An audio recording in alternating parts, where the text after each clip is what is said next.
Así. Genial. Bueno, estamos entonces. Muy buenas noches para todos. Vamos a dar inicio entonces a lo que hace a nuestra clase del día de hoy. Es nuestra clase número 6 de comunicación oral y escrita. En este caso tenemos la parte 3 de lo que hace a comprensión lectora. Estamos trabajando la unidad número 1. Recordamos de que no necesariamente seguimos el orden de las unidades, sino que estamos trabajando varias unidades al mismo tiempo también, ¿verdad? En este caso vamos a trabajar lo que hace a ideas por párrafo, secuencia lógica, idea central y secundaria, denotación y connotación, interpretación de frases célebres, dichos populares, citas famosas, etc. Y estructuras del lenguaje. Bueno, un poquito para hablar sobre la interpretación de frases. Tenemos aquí una frase que solemos escuchar y que dice, el que mucho abarca, poco aprieta. ¿Qué significado les da a ustedes esta frase? Si analizamos esta frase, ¿qué me dice esta frase? A ver si alguien puede comentar.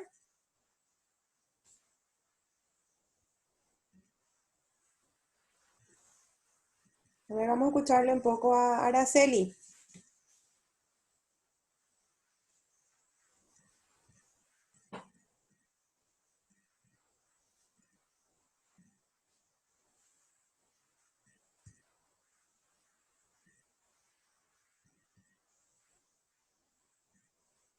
¿Están escuchando?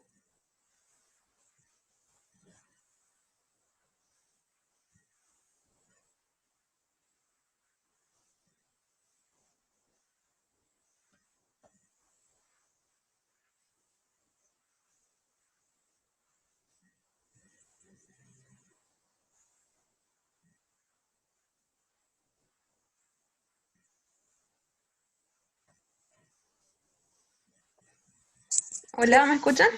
Ahora te escucho. Sería algo así como eh, podría ser un ejemplo, tomar muchas responsabilidades y no cumplir exitosamente con todos por agarrar demasiado. Sí, a ver. ¿Están de acuerdo con eso el resto de la clase? ¿Quieren acotar algo más?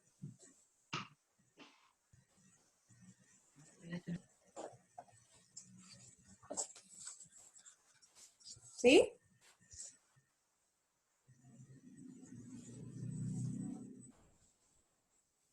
Bueno, cuando hablamos nosotros de el que mucho abarca, poco aprieta, estamos diciendo que eh, de repente tenemos varios proyectos, varios planes, varias cosas que queremos hacer, implementar, ¿verdad? ¿Y qué es lo que hacemos? Luego de tantas cosas que tenemos, a lo mejor como nos abrumamos, ¿verdad? Porque ya sea por la falta de tiempo, por la cantidad de compromisos que uno tiene. Entonces, hay una lección y esta lección es más que clara, que el que quiere hacer todo de una vez, varias cosas al mismo tiempo, al final no hace mucho, ¿verdad? Pues, ¿qué es lo que pasa? Tanto haces que al final no completas tu plan o tu proyecto que estás queriendo realizar. Luego tenemos la otra frase que dice, nunca te enseñaron cómo hablar con tus gestos, pero sí fuiste enseñado a hablar con palabras. ¿Recuerdan nuestra clase de comunicación? Cuando hablamos de comunicación verbal y no verbal. Bueno, esta frase está muy relacionada entonces con la comunicación verbal y la comunicación no verbal. En este caso, ¿verdad? Que a lo largo de nuestro aprendizaje, ¿verdad? Nosotros aprendimos a qué, ¿no? A hablar, nos enseñaron a hablar, siempre con palabras, ¿verdad? Pero nunca nos enseñaron a desarrollar lo que hace nuestro lenguaje verbal. Sin embargo, durante todo nuestro desarrollo, ¿verdad? Eh, Se le presta poca importancia a lo que hace al lenguaje no verbal, considerando que recordamos lo que hace nuestra clase de comunicación, que está muy relacionado lo que decimos con la expresión corporal que nosotros tenemos. Entonces, eso va de la mano. Recuerdan que habíamos hablado también en el foro referente a la comunicación verbal y a la comunicación no verbal. Y la siguiente frase dice, un hombre inteligente jamás se irritaría si tuviera delante siempre un espejo y se viera cuando discute. Imagínense ahora ustedes, ¿verdad? Si tienen un espejo frente a ustedes y se ponen a discutir, a gritar, a parafrasear, a ceñir la frente, ¿verdad? A fruncir la frente, ¿verdad? Entonces, ¿será que van a querer discutirse ustedes con ustedes mismos? Les pregunto. A ver, Jennifer, En mi Iván, caso no, profe. Me parecería gracioso. te va a parecer gracioso, ¿verdad?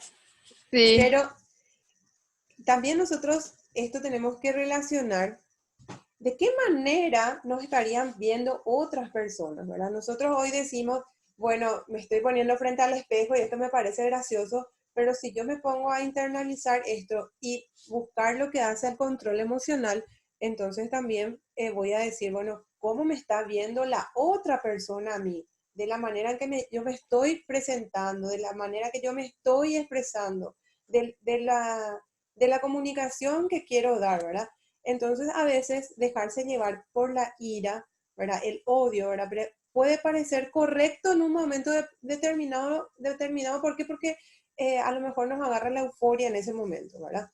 Pero a la larga, ¿verdad? Puede traer consecuencias negativas hacia uno mismo, ¿verdad? Hacia nosotros, ¿verdad? La persona sabia siempre va a saber esto y por eso tiene que estar, o sea, se advierte sobre ello. O sea, que nosotros tenemos que saber cuándo vamos a reaccionar de una o tal forma y a veces, como decimos también, eh, si nosotros podríamos encontrarnos en una situación, ¿verdad? En una situación ya extrema, fuera de control, ¿verdad? Vamos a ver que hay un error en el cual nos estamos cometiendo.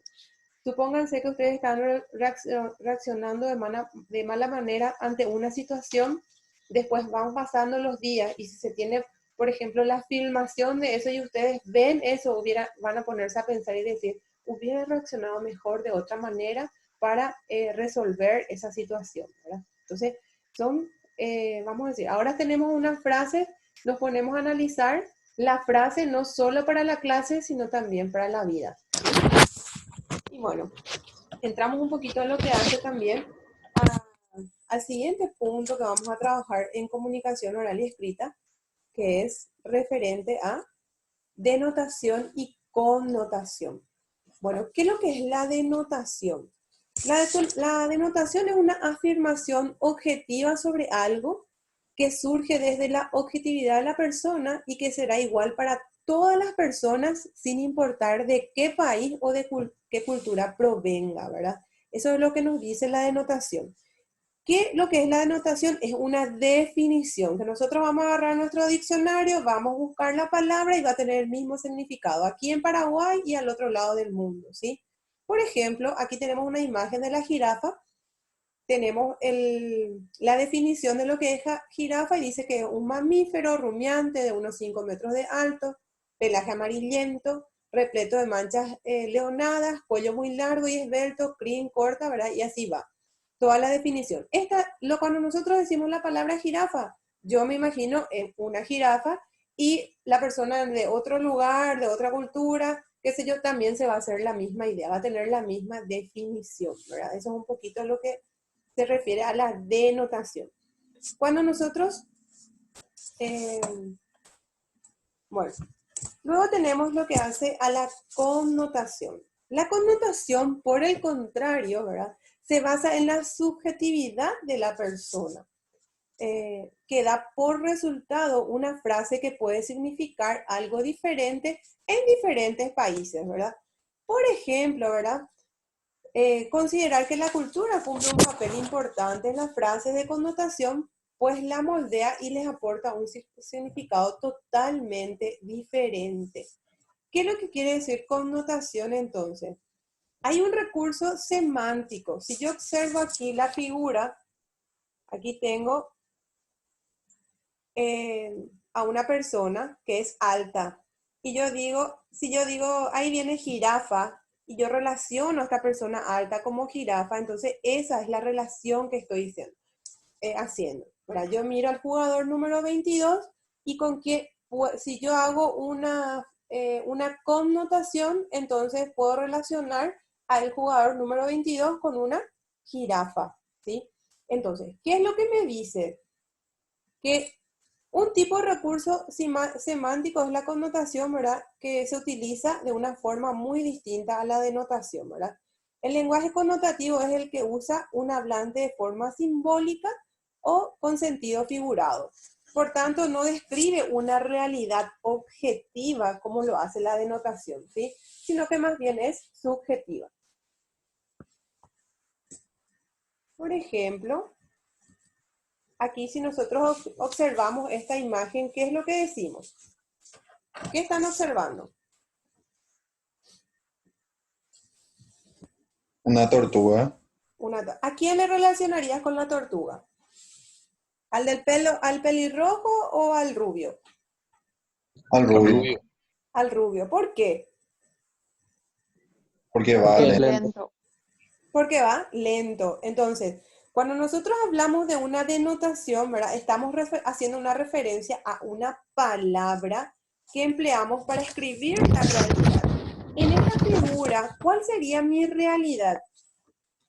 En este caso, mi realidad sería la tortuga, porque estaremos hablando, ¿verdad?, del animal de forma concreta. Digo tortuga, me imagino el animal tortuga, ¿verdad? ¿Es así? Sí.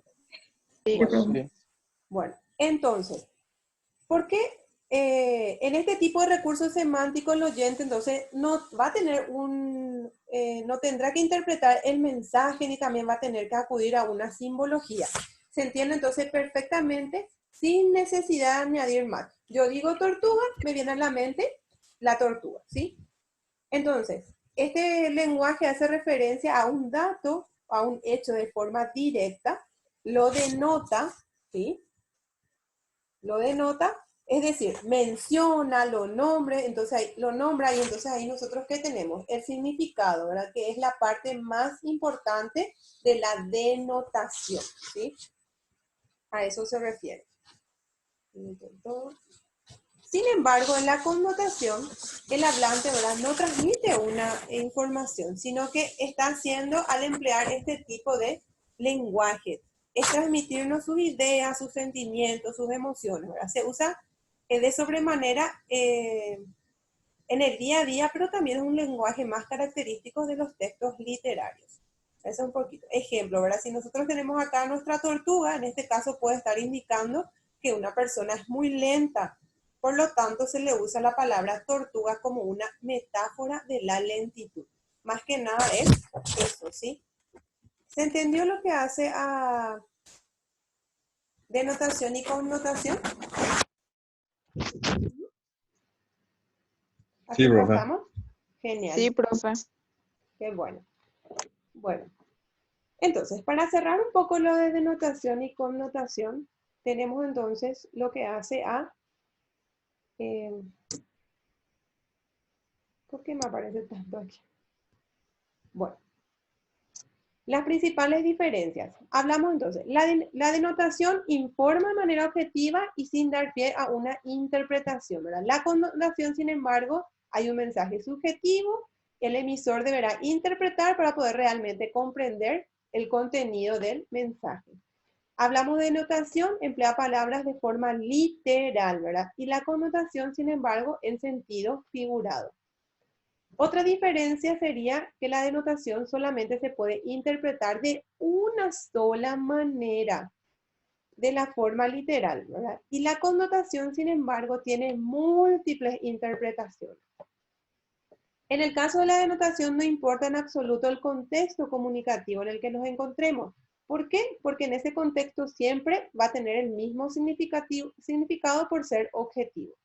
Sin embargo, eso no pasa en la connotación, ya que el contexto puede darnos muchas pistas sobre el mensaje que se está enunciando. Todo depende en el contexto en el cual se esté desarrollando, ¿sí? Bueno, a ver, permitimos todo. La denotación también se usa en textos científicos, periodísticos, en cambio la connotación es el lenguaje propio de los textos literarios debido a los múltiples simbologías e interpretaciones. Bueno, pasamos. Bueno, ahora pasamos a lo referente a las ideas. ¿Sí? ¿Me escucho?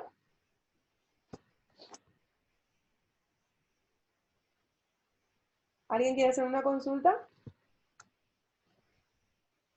No, profe. Bueno. Ahora vamos a lo que hace a la comprensión de textos. Ahora recordar un poquito que la comprensión de textos es un ejercicio que consiste en entender o comprender un texto en su totalidad para luego responder las interrogantes propuestas luego de leer el texto. O sea que nosotros debemos hacer una lectura previa para luego interpretar específicamente y sacar de allí todas las interrogantes. Comprender un texto también hay que tener en cuenta que significa estar en la capacidad de responder cualquier pregunta referida al texto. Poder exponer también de manera coherente lo que hemos leído. O sea que no podemos nosotros divagar en eso. ¿Sí? El texto también tiene elementos. ¿Sí? Los elementos con que cuenta el texto es el tema, el título, la idea principal y la idea secundaria. El tema siempre se describe, es lo que describe el asunto del texto de una manera superficial, es decir, es el nombre general que se le da al texto.